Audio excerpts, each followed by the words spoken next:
يهده الله فلا مضل له ومن يضلله فلا هادي له ونشهد أن لا إله إلا الله وحده لا شريك له ونشهد أن سيدنا وسندنا وطبيبنا وطبيب قلوبنا وأولانا ومولانا محمد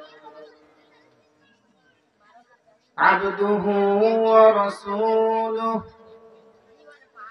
الذي أرسله الله إلى الناس كافة بشيرا ونذيرا وداعيا إلى الله بإذنه وسراجا وقمرا منيرا أما بعد فقد قال الله تعالى في كلامه المجيد وفرقانه الحميد بعد أعوذ بالله من الشيطان الرجيم بسم الله الرحمن الرحيم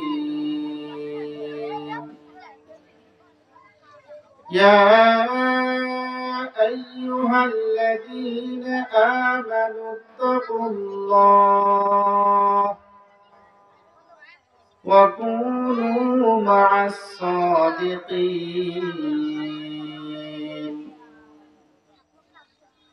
وقال النبي صلى الله عليه وسلم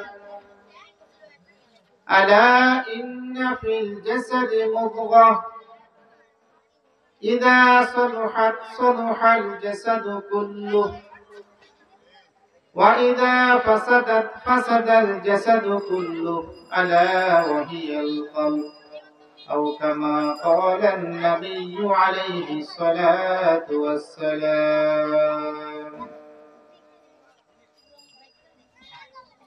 وقال الشاعر क्यों ज़ियाकार बनो सूद फरामोश रहो क्यों ज़ियाकार बनो सूद फरामोश रहो फिक्र फरदा न करो महबूबम दोष रहो नाले बुलबुल के सुनो वरहमातन गोश रहो हम नवा में भी कोई गुल के खामोश रहो जुर्अते आमोज़ मेरी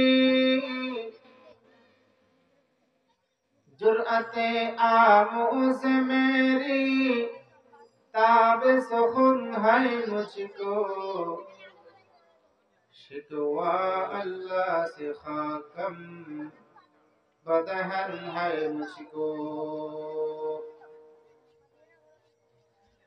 अल्हम्दुलिल्लाह अल्लाह ताआला दरबारे असंख्य अगणित शुक्र सुजूद रब्बे करीमेर दरबारे कालिमातुल हामद कालिमातुल शुक्र पेश करছি যে রব্বে করিম আমাদেরকে একটি দ্বীনি মাহফিলে আসার বসার তৌফিক দিয়েছেন কুরআন ও হাদিস থেকে কিছু আলোচনা শোনার এবং শোনার তৌফিক দিয়েছেন তাই সকলে দিল থেকে কালিমাতুল হামদ উচ্চারণ করি আলহামদুলিল্লাহ সম্মানিত হাজিরিন আপনাদের সম্মুখে একটি আয়াত তেলাওয়াত করেছি সুপ্রসিদ্ধ একটি আয়াত এই আয়াতে রব্বে করিম তাকওয়ার কথা বলেছেন এই সংক্রান্ত আলোচনা আপনারা প্রায় মাহফিলে মসজিদে খতিবদের মুখে শুনতে পান।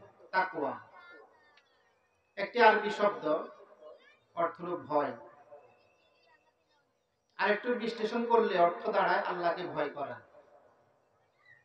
কাকে ভয় করা? আমাদের অন্তর আল্লাহর ভয় আছে কি নেই? এবার আছে কি নেই? মুফাসসিরিনে কেরাম এই তাকওয়ার বিশ্লেষণে কয়েকটি মত প্রকাশ করেছেন। ওই মতগুলোই আপনাদের সম্মুখে আমি উপস্থাপন করব। আমরা যে তাকওয়া তাকওয়া বলি, প্রত্যেকটা ব্যক্তি যারা মুত্তাকি হয়, আল্লাহ ভীরু হয়। আল্লাহ ভীরুতা বলতে কি বুঝি? তাকওয়ার এক নম্বর অর্থ